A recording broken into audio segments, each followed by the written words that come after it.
¿Quién es Sandra Correa? Fue ministra de Educación de la época de Abdalá Bucaram. Ministra de Educación, problema de las mochilas. Sandra Correa, creo que es hermana del presidente de la República. Sandra Correa, no. Sandra Correa, desconozco. Fue una buena ministra. Sandra Correa es mejor conocida por muchos ecuatorianos por haber sido ministra de Educación en 1996 durante el gobierno de Abdalá Bucaram y especialmente por el caso de la mochila escolar, que fue presentado por el programa La Televisión en varios reportajes entre los años 1996 y 1997.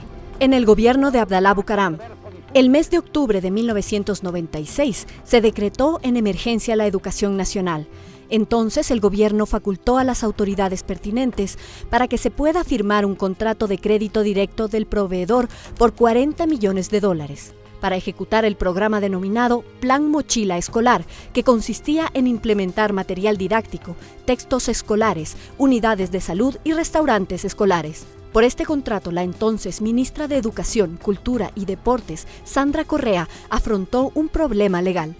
Yo quiero expresar que conozco a la doctora Correa, tengo una excelente opinión de ella, me apena muchísimo esta situación, hemos intentado que ella hable para la televisión, le hemos ofrecido minutos en este programa para que ella explique, pero lamentablemente no ha aceptado. Tras varios años de silencio, exilio, prisión y su regreso a la vida profesional, visitamos a la doctora Correa en su hogar en la ciudad de Quito. ¿Qué tal? Bien, fácil. El cual comparte con sus padres y su esposo, el artista cubano Luis Alberto Ruiz Saavedra. Es un espacio espiritual, de fuerza espiritual para todos. Los orishas y también mi tradición andina. Juntos compartieron con las cámaras de La Televisión algunas de las vivencias más profundas que se remontan a sus años como ministra de Educación. A mí Bucaram me propone ser ministra de Educación, lo asumí porque era un continuar de lo que había venido trabajando 4 años antes. El destino de esta inversión es también la diferencia del gobierno. Me ocupé de la infraestructura física, pero también de la didáctica. Me ocupé de la capacitación, que era vital. Y sí de que se despartidice la participación de los maestros en el sector. Eso parece que tocó intereses y me puso en el ojo del huracán. Pero también durante su gestión se firmó el contrato del programa denominado Mochila Escolar. Es un contrato de adquisición de bienes y un contrato de crédito, ejecutado por 2 ministros, Fernando, el de Finanzas y Sandra Correa de Educación. Pero yo recibí la impugnación por los 2 contratos. Inclusive por el que yo no firmé, se me indilgó.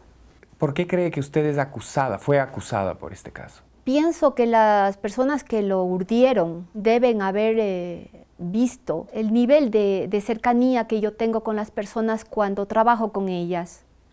Y eso, cuando no es comprable, Fernando, se vuelve un estorbo. Fueron momentos de tensión y peligro. La doctora Correa renunció al gobierno el 28 de enero de 1997, 9 días antes de la caída de Bucaram. Mientras conversábamos, la doctora Correa nos comentó que ese mismo día en que la entrevistamos era para ella muy importante. Es un día muy especial.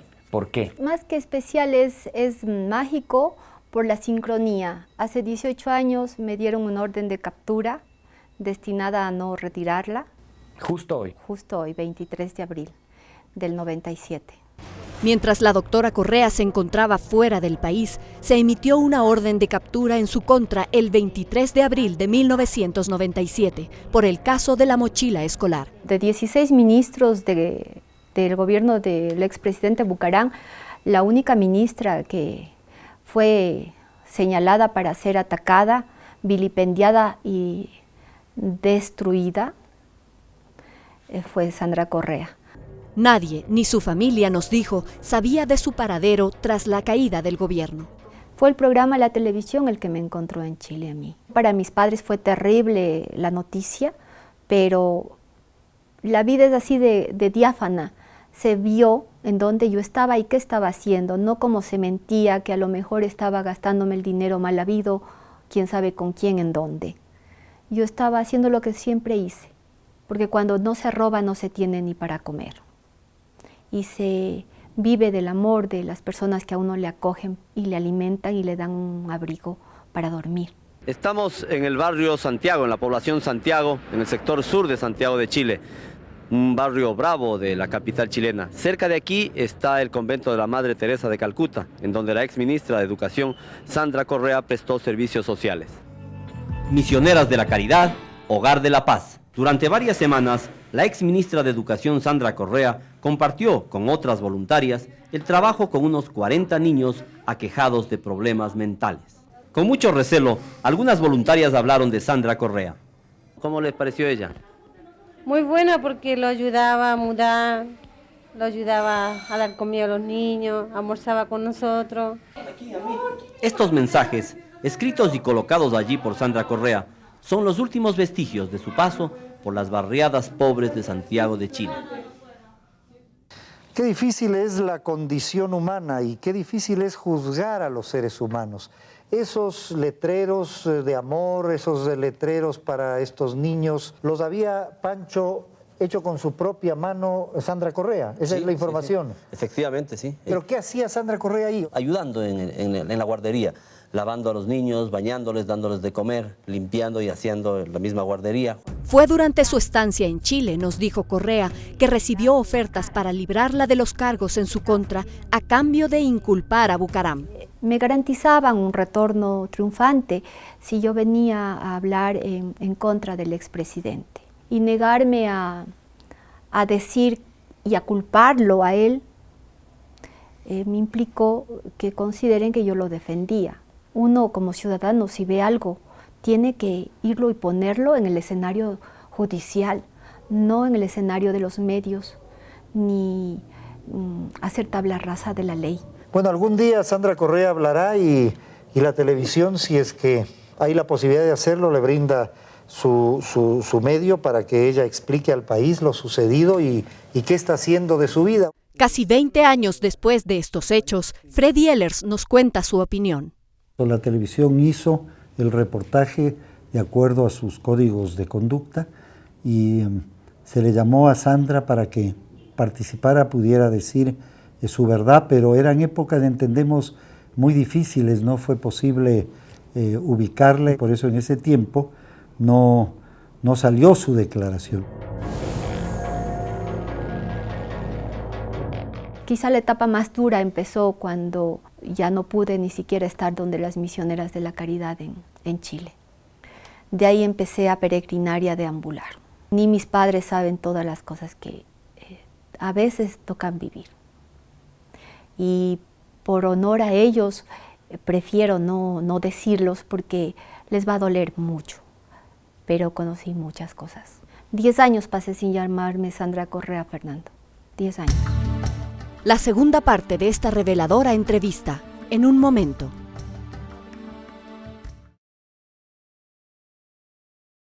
Diez años pasé sin llamarme Sandra Correa, Fernando. 10 años. 8 años más tarde, en el 2005, cuando la doctora Correa ya había regresado al Ecuador, la llamada Pichi Corte declaró nulos los procesos contra Bucaram y los funcionarios de su gobierno. Sin embargo, una nueva Corte Suprema de Justicia anuló esta decisión y se reactivaron los procesos de 1996. Sandra Correa fue declarada culpable y detenida, pero sin sentencia.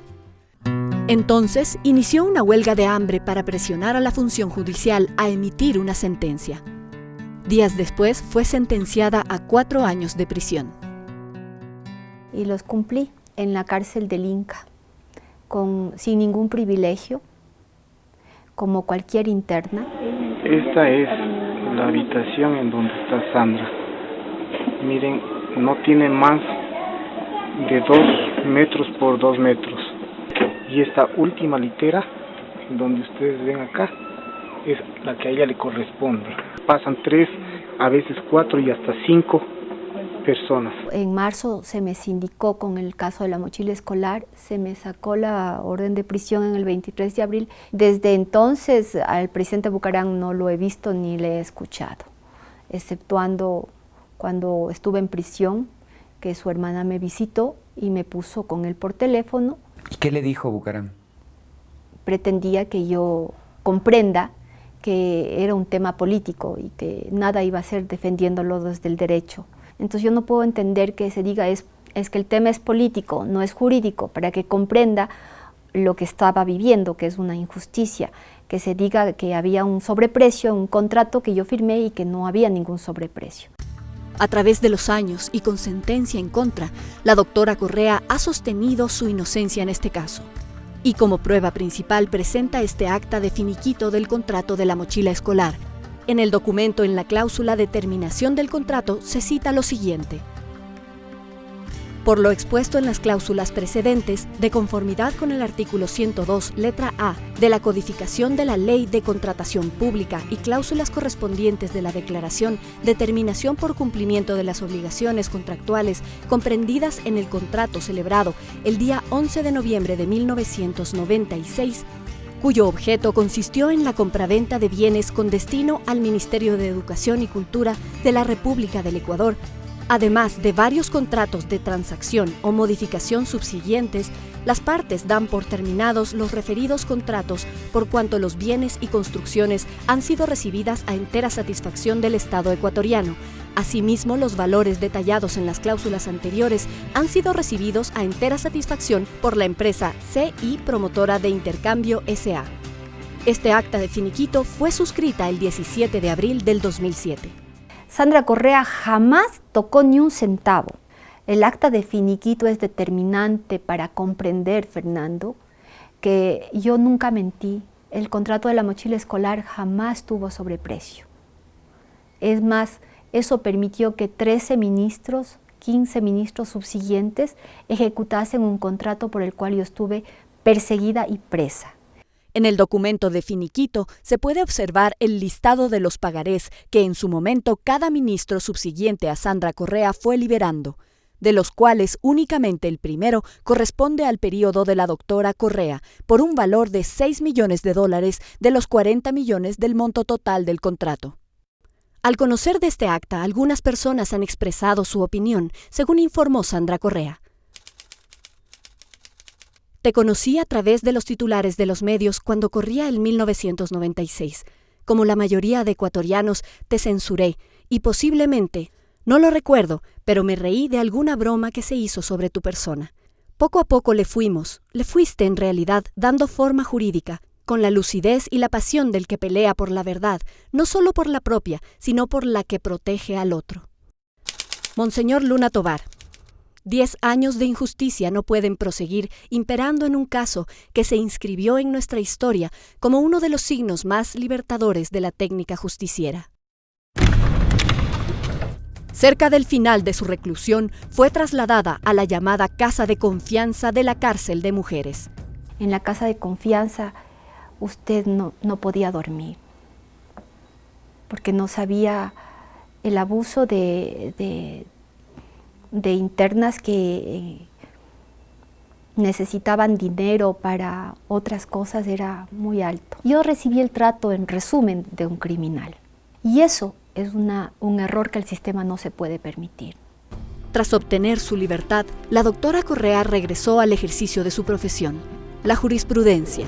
A la doctora Sandra Isabel Correa León.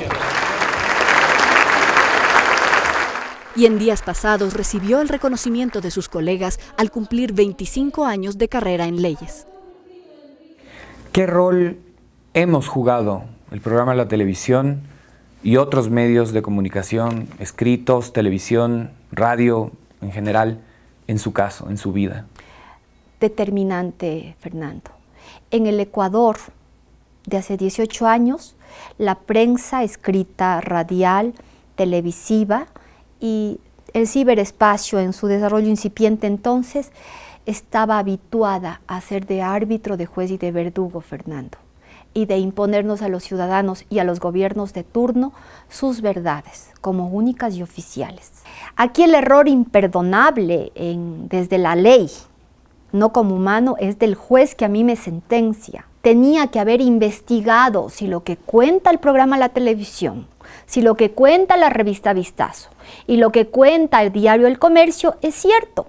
¿Cómo es posible que se emita una noticia y se la judicialice diciendo que yo robé al Estado? Como si yo jamás toqué un centavo. Nos comunicamos con el doctor Jaime Velasco, presidente de la Corte Suprema de Justicia al momento del juzgamiento de la doctora Correa, quien se excusó de dar declaraciones para este programa. Yo creo que una cosa es el medio de comunicación, que debe ser justo, y otra cosa debe ser la justicia. Yo lamento mucho que en el campo periodístico, en una época turbulenta para el país, muy difícil, ella fue quien más salió afectada de todo esto. Pero Sandra se ha recuperado. Yo quiero decirle a ella, Sandra, a Isabel, a Bolívar, a sus padres, y a Saavedra, ese gran artista cubano que es su esposo, que para mí ha sido un honor conocerlo, reconocerle a Sandra, compartir con ella muchos momentos, saber lo que está haciendo, su inmensa pasión por su trabajo y por lo que quiere hacer por el país, y todo el futuro que tiene adelante. Yo como madre no quisiera que ninguna madre en el mundo sufra y pase lo que yo pasé, al ver que mi hija Sandra tenía 33 años y fue calumniada, maltratada como si fuera la delincuente más grande del mundo. No quedarse con los rencores del pasado y mirar hacia el futuro es lo que Sandra y Saavedra buscan hacer hoy en día. Nosotros dejamos de ver el programa en la televisión por ira. No nos llevaba a nada eso. Hasta que un día reconvertimos aquella cosa de la razón a la solución y nos dimos a construir el reencuentro. Yo me asumo un apóstol de la no violencia, un apóstol del amor, y nada de lo que hicieron o pretendieron hacer ha conseguido que yo insulte, calumnie o difame a alguien. Porque eso es coherencia. Uno no se puede desvirtuar, no se puede desnaturalizar por excepción. Hoy, Sandra Correa quiere seguir trabajando al servicio de la sociedad.